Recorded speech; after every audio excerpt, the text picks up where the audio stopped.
The Rangers end a season-long losing streak and then end the weekend by starting yet another losing streak. We're breaking down all that happened in this weekend series with Brandon Warren of Locked On Twins. Let's get into it. You are Locked On Rangers, your daily Texas Rangers podcast. Part of the Locked On Podcast Network, your team every day.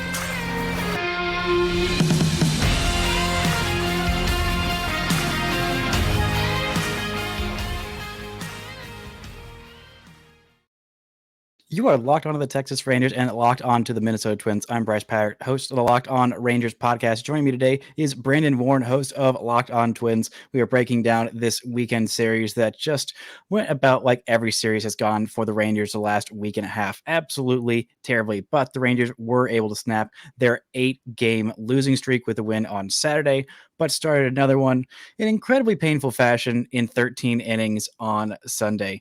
Brandon, how are you doing on this Sunday night? I still can't believe the Twins pulled this one off. There were so many different chances for both teams to win in extras, and that the Twins did it. I'm still reeling from that. So that's kind of my takeaway right now. Yeah, my takeaway is this. I think this might be the worst bullpen in the history of humankind, of any kind of pens for bulls, whether it's, some poorly constructed fence made by a toddler to keep a bull in. I think that might be a more effective bullpen than this Texas Rangers bullpen right now, because it's just brutal. Literally nothing is going right for this bullpen. I mean, they call up Jonathan Hernandez, and he comes and he looks really great, strikes out 2, and the slider looks amazing, and then he walks 3 straight for a shrimp to end this game in the 13th. And you'd be thinking, oh, well, Rangers should have gone to somebody else. Well, the only other person in this pen, because it was a 13-inning game, the Rangers couldn't have just had the decency to lose it in the 9th like, a sane person would have done. But no, they had to deplete their entire terrible bullpen to do it as well. So this was, have you seen more of a meltdown from a bullpen in a series than you saw in this series? Because it wasn't just this game. It was, basically the entire season. It's unbelievable. And 10 walks in the last game of this series. That was what surprised me. And of course, the last one being the one that sealed the game, like you said, shrimp. Yeah, I was worried about the starting pitching matchups for how the Twins would fare. Jordan Montgomery, lefty. Twins have struggled against lefties all season long. But the bullpen is what ended up being the difference. Isn't that? It's just something, I don't know. It's crazy. Yeah. Chris Stratton is one of the few relievers that I kind of trusted, but in he comes for Jordan Montgomery with the bases loaded, and the first batter he faces, he gives up a freaking grand slam. The Rangers had a 5-0 lead in this one. Jonah Heim hit a grand slam. He had come off the injured list and had looked just like a shell of himself offensively. Then he booched that one into the seats in right field, and you think, okay, all right, the Rangers might have themselves a split out of this series. That's great. That's a great result for how terrible they've been as of late. They have now lost first place in the division to the Seattle Mariners. They're no longer tied with the Mariners because the Mariners are playing a bunch of really crappy teams. Very fun for that to all happen in a row. That's super great. Love that scheduling. But, it's fine. I thought that Jordan Montgomery deserved to go a few more batters. Because the one thing you can't do in that situation is give up a grand slam. And that's exactly what Chris Stratton did. Stratton's been mostly effective. He goes multiple innings for the Rangers, which they need because that means it's fewer bullpen arms that you have to use. And there's so few guys that you even trust. Brock Burke looked like he was starting to be trustworthy. Leclerc looked like he was starting to be trustworthy, and he had to get pulled out. And thankfully, Will Smith comes in and strikes out the one batter he faces. But even in that one, it was a drop third strike that could have let the batter reach base. I don't even know what to say about this freaking team anymore, Brandon. Were you just befuddled at how it felt like this Rangers team just looked inept, even though they've been one of the best teams in baseball for most of the season, even in early August? Yeah, and the Rays have been going through that too, where they've been just incredible to start the season and not great since. No, there were so many moments in the series where it felt like the Rangers couldn't get out of their own way, and it was indicative of a team that was coming up on a huge losing streak when they came into town. So I don't know, man. I just thought it was going to be a very, very difficult series. Hope the Twins could split. For them to take 3 of 4 against this Rangers team, I knew something was going to have to be kind of crazy. And I mean, 10 walks. I still keep coming back to the fact that they walked 10 batters in Sunday's game. And it's astonishing to me because you just don't see that often.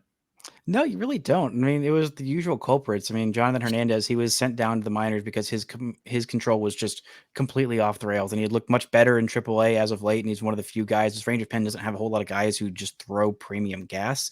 I mean, it's basically spores, kind of. I mean, he tops out usually around like 97, 98, but there's a lot of spin on that fastball, so it definitely plays up. And you got Chapman, who can strike anybody out on his day, but also is incredibly wild. I mean, 2 walks in his 1 inning of work. I mean, Hernandez faced 5 batters, I think it was, and he walked 3 of them, including the game winner. So it's just like, it just, everything was going wrong for this Ranger team. The Rangers, to get their 1 win, they had to get Max Scherzer throwing 7 innings of 2-run ball with 10 strikeouts. And even then, they couldn't get a single hit with a runner in scoring position. They had to walk their way into it. I mean, they literally did the opposite of what was done to them on Sunday in Saturday's win. They had the walk, the hit by pitch, all those bases loaded walks to get full runs across in the top of the 9th inning, and they send Aroldis Chapman in there in the bottom of the 9th inning with a 4-run lead. And I thought, oh my God, they really need this one. Oh my God. I don't know that I even trust Aroldis Chapman in this situation. I mean, I've just been so battered and bruised and broken by this freaking baseball team that like, it just feels like absolutely nothing is going right. But it seems like things are going right for this Twins team. I was a big believer in the Twins. I picked them to win the AL Central. I mean, a part of that was just because they signed my large adult perfect son, Joseph Nicholas Gallo. And the Rangers getting beat by 3 out of 4 and Joey Gallo doing like literally nothing in it. Like, I think that's the worst possible result for me personally, like just for all of my agenda and my rooting interest. I don't think there's a worse option for this Ranger team. I mean, outside of obviously getting swept. Right. And that last, that play where Gallo got thrown out at second base, it's just like, what are you doing? What's your read on that? I mean, if Lowe doesn't recover as quickly, I guess it could be considered a brilliant play, tagging and taking that base. But instead, we got whatever that was. So, yeah, no, I would say that was a pretty low percentile outcome for what you wanted to see in that series. No question about it.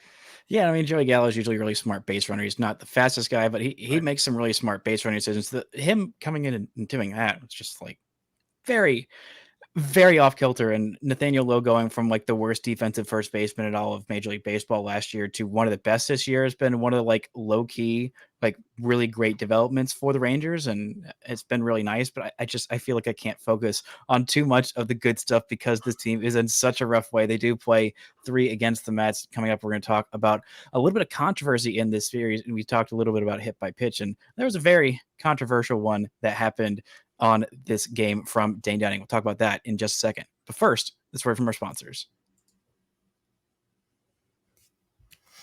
This episode is brought to you by Dave. My finance managing can be so intimidating. That's why you need Dave. Dave can make managing your money so much easier with an interest-free extra cash advance, fee-free goal tracking, and easy ways to find a side hustle and make more money. Dave is a banking app that's leveling the financial playing field. When you download Dave, you get up to $500 in 5 minutes or less. No credit check, no late fees. It's part of Dave's extra cash account. Advance the money you need with no interest, then settle up later. You can even build credit while you settle up on time. Millions of people have already downloaded the Dave app to make their finances easier. So if you're in a pinch, get the help you need by downloading Dave. Download Dave today at dave.com/MLB. That's dave.com/MLB. You could get up to $500 in 5 minutes or less. No credit checks, no late fees. Download the Dave app now or go to dave.com/MLB. For terms and conditions, go to dave.com/legal. Eligibility criteria and instant transfer fees apply. Banking services provided by Evolve. Member FDIC. Now, shout out to everydayers for making Locked On Rangers and Locked On Twins your first listen every single day. The Rangers take on the Mets this week. You can catch every pitch with hometown broadcast on Sirius XM. Just download the SXM app and search Rangers. Now, somehow, in the least competitive game that these two teams played, there was some controversy in Dane Dunning hitting Twins catcher Ryan Jeffers with a pitch. And this came the day after Ryan Jeffers had hit the go-ahead home run and seemed to admire it. I don't remember him admiring it particularly because I was just so battered and broken by the fact that it happened. It's like, you know what? Go ahead, celebrate it. My team's downfall is happening before my very eyes, what have you. And Dane Dunning happened to hit him with runners on the corners, 2 outs. The second time that he faced him, it was with the first pitch, but Dane Dunning immediately after he released the pitch, this is the Dane Dunning who it's been very, very much better about not walking everybody. He had 6 walks in 4 innings of that game, and also the hit by pitch of Ryan Jeffers. And then immediately the very next inning, well, I guess the second batter, Twins starting pitcher Sonny Gray just drilled Mitch Garver with a pitch on a pitch that you can't even see in the pitch tracking software. It's just very clearly intentional, just stared him down right afterwards. And I don't know about you. I got into it with a lot of Twins fans on Twitter who don't follow me that I was very liberal with my block button because my team was on an L8 and I was not feeling it. Look, maybe they were nice people, but I was in absolutely no mood. But to me, this is very clearly not intentional. Like, this is not the team that the Rangers are anymore. They kind of had some moments like that under Chris Young, and they obviously had the Jose Bautista brawl where Matt Bush just drilled Jose Bautista in the last game of the series. It was kind of a Bush move, but it also got Jose Bautista punched in the face, and one of the more iconic moments in Rangers history. But I don't know what your thoughts were, but to me, this felt so clearly unintentional and so egregious by Sonny Gray that it was so very obviously intentional that it just felt so stupid. I mean, and why would they have hit Jeffers on purpose? Yeah, he had the admired home run, but like Mitch Garver said, that would have been loading the bases intentionally for Joey Gallo, who, I mean, boom or bust, but if he hits a homer, it's a salami, you know? But I agree with what Garver said. There was no intent there. It made no sense in that situation. And Dunning had kind of lost the zone at that point. So, I mean, honestly, I think it just was a lot of guys trying to be tough for no real reason, and it made no sense at all. Yeah, it was just so frustrating because like it was so egregious, and the hit by pitch of Garver, who was the only guy who had done really much of anything offensively to that point in the series. I mean, he had a really great series against his former team. I don't know. What are your thoughts on Mitch Garver and seeing his return? And are you at all lamenting with how this offense has struggled at times not having a Mitch Garver on your team? Not so much just because the catching position has been so strong for the Twins, especially with Ryan Jeffers. But, always good to see him. He was always good to me when he was in Minnesota. He became a leader. He was one of the older guys, actually, because he debuted so late because he was a college draft pick. But, nothing but love for Garver from this side of things. And that was the other thing that was kind of weird, like getting hit by a pitch here. And, I don't know that there was any level of familiarity because so many players changed teams in the meantime. But it left kind of a weird vibe. I'm glad he's doing well in Texas, but yeah, nothing but love here. Yeah, I mean, I have loved having Mitch Garver. I remember like kind of looking up his stats in 2019. There was a game the Rangers played against Garver or against the Twins in 2019 where I think Garver just went nuts. And I was like, who is this guy? Like, why do more people not know about him? And I was just like kind of like low key because the Rangers haven't had like a really great catching situation in quite a few years. And obviously I was spoiled growing up with Pudge Rodriguez. I mean, You know what it's like to have a generational catcher with Joe Mauer. It's like when you've got a guy who can be that great defensively and offensively, it's like, wow, it is just amazing. And Garver's not, the best defender, but having a guy from your catching spot who has got the prodigious power, who can go on the kind of streaks that he does, it was like when the Rangers traded for him, I was like, this is absolutely incredible. Like, here you go. Have IKF and the Rangers like number 15 prospect, whatever. Like, this feels like a surefire win of a deal. And it all honestly kind of worked out for the best that he was a little bit injured by the time that he got to the Rangers. So it,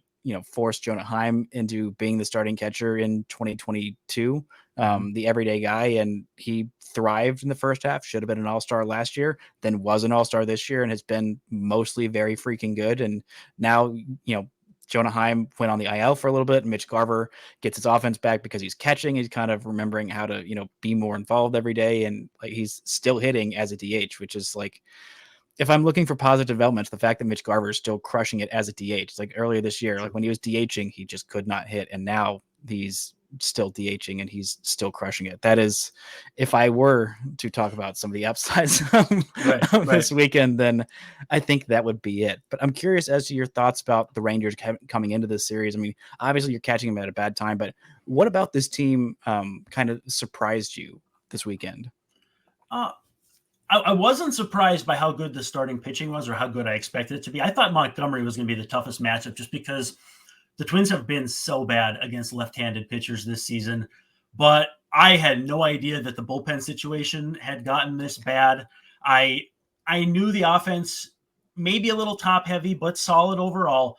But my goodness, that bullpen, no matter what you could have told me at the beginning of this series, I think you would have been underselling it.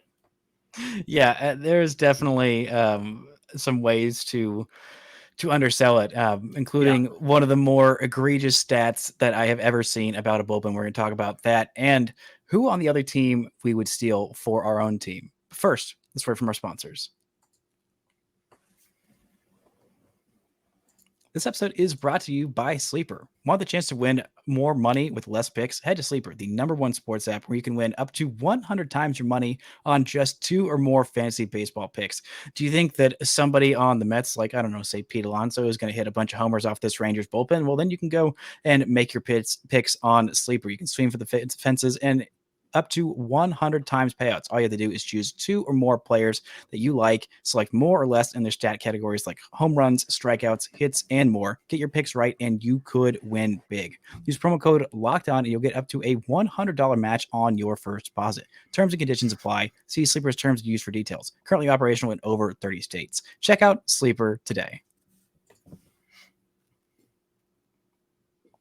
Now, shout out to the videos for making Locked On Rangers and Locked On Twins your first listen every single day. The Rangers take on the Mets this week and catch every pitch of the hometown broadcast on SiriusXM. Just download the SXM app and search Rangers. Now, there was this stat about the Texas Rangers bullpen that I saw on Twitter that I had to go and see it about 3 times before I was sure that it was real. But the Rangers, they have 24 saves this year. Do you know how many blown saves they have this year? Oh man, 50? 25. So it feels like 50. I was considering like when they call it a blown save with a hole and that sort of thing earlier in the game. So that's why I overshot. Let's see. They are. Let me put it this way. They're 24 for 49 in save chances this year, including 2 blown saves in this very game. 2 different opportunities to bring it home. And they even have 2 shutout innings from Josh Spores, who came in earlier this month. Josh Spores is the big will they, won't they of, is he a good reliever? Is he not a good reliever? He was a former 2nd round pick by the Dodgers, always had insane stuff, but just like couldn't quite get it right. He comes out in this one, throws 2 perfect innings in the 11th and 12th or whenever the heck it was. And the Rangers just, of course, couldn't get anything home. I mean, even Corey Seager and Marcus Semien had a bunch of opportunities with runners in scoring position. They just could not get the job done. 2 for 7. Actually, both of these teams were each 2 for 17 with runners in scoring position. How do you do that? What are the odds? Like, that's got to be one of the first times in MLB history that both teams were 2 for 17 exactly with runners in scoring position. That's incredible. I think so. And I do want to give a shout out to one positive thing. Julio Pablo Martinez got his first MLB home run, which they completely undersold the distance. They said it was 403 feet. That thing looked like a freaking moonshot to right field. Good for the kid, a guy who was an international signee out of Cuba. Basically, the Rangers used their international bonus money that they had saved up for a guy named Shohei Ohtani that they didn't get. And they went and got this guy out of Cuba who looked like a great prospect, then didn't look like a great prospect, then looked like a guy who they paid, $2.8 million for that was going to be terrible. Then he had eye surgery. Then he started hitting.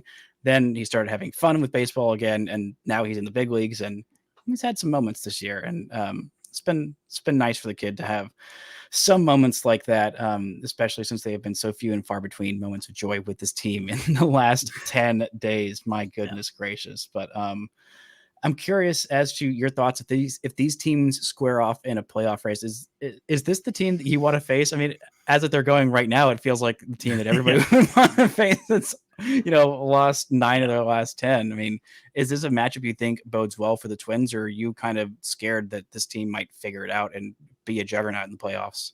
I think the bullpen is going to be the issue for me. If the bullpen remains this shaky, I just don't like Texas then in October. And in that case, yeah, sure, bring it on. But we'll see what happens there. When I look at this Texas team, I am like deathly afraid of the top half of that lineup. They have some really good starting pitching, but the way the playoffs work right now with how they kind of compress the starters and rely more on bullpens, not sure I like that as much.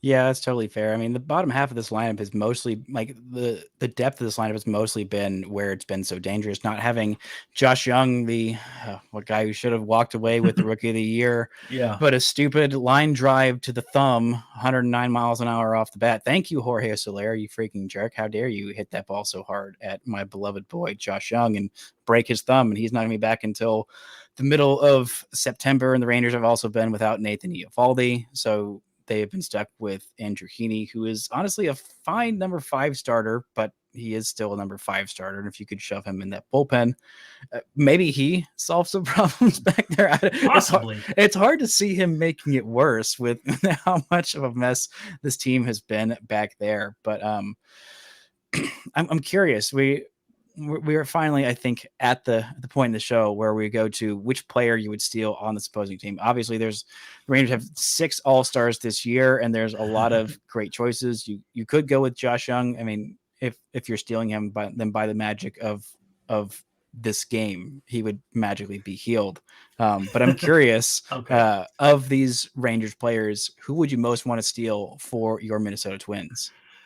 Well, and we discussed this off the air, and I said, well, Seager kind of seems obvious, but does that mean I lose Correa? And then is losing Correa that big of a deal with how he's played this year? So I think I'm going to go with Josh Young because he's excellent. I mean, again, assuming he's healthy, you said we could take away that issue there. Third base has been kind of a tough spot for the Twins this year. Jose Miranda just did not pan out to start the year, and so they've been kind of patching it together and now have been rolling with Royce Lewis there. But if you could offer me Mr. Young, if you could offer me him, yeah, I'm taking that guy for sure. Yeah, that would be incredibly painful for 2 of my large adult sons to be on the Twins. I might just have to jump fully on that Twins bandwagon because I have always loved me some Joey Gallo and Josh Young. I've watched that kid since he was at Texas Tech while I was there, and he was a freshman, and I was an old man of 21 years old at the time. But if I could steal somebody from his Twins team, it's really a mystery what part of this team I'd want to shore up. Yeah, I'm taking. You did mention that, and I was like, okay, yeah. You said it off the air, and I'm like, yeah, I know where he's going. I'm taking Duran. I mean, taking literally anybody from this bullpen because give me one more reliever. Give me anybody, a guy who throws 117 miles an hour with a splinker. Is that what it's? I think the pitching ninja has called it, the splitter/sinker. That's 8 billion miles an hour. Is just like a completely unfair pitch. Well, and so the Rangers even got some hits off of him, got some base runners off of him. They still couldn't win. Like, oh my gosh! Crazy story alert about Duran Splinker. I had Lane Adams on the show last week, and he said that he thinks at summer camp when the minor leaguers were at the minor league camp and not having games, that allowed Duran the opportunity to practice that splinker without having to worry about walking guys in real games. So he's convinced that while Duran always had that heat, that time off from actual games made his secondary stuff better, which is almost kind of too good to be true, don't you think? It really does feel like it's too good to be true. Like, it's honestly insane. But the logic makes sense. It logically makes sense. Mm-hmm. Yeah, it makes sense. It also makes sense that somehow Aroldis Chapman, his hardest pitch is his sinker that I think he only throws with 2 strikes. It gets so much more whiffs than a 4-seamer, which also makes no sense. I don't think this is what I think. Chapman was just throwing 4-seamers when he was with Cincinnati and the Cubs and the Yankees. Am I wrong in thinking that? But I'm pretty sure it was just the 4-seamer, not the 2-seamer, that had this crazy movement on it. Well, and I mean, I think he doesn't need that many different pitches at that velocity. So for me, it's like it's splitting hairs, man. It's 98 on the low end. I was seeing that come in. I'm like, oh, a little bit down from last time. And then he starts pumping 101, 102. And I was like, never mind. I take it back. Yeah, and this Twins team is a team that I've really believed in. I'm wishing good things for them outside of next weekend. If y'all could just like True. tap the brakes just a little bit. I mean, the division's locked up, man. Just slow your roll. It's fine. Like, well, in the meantime, they're playing Cleveland, so they can make up ground or make up distance between them and Cleveland, and then go into Texas and do whatever you want. Is what I assume you're asking for here.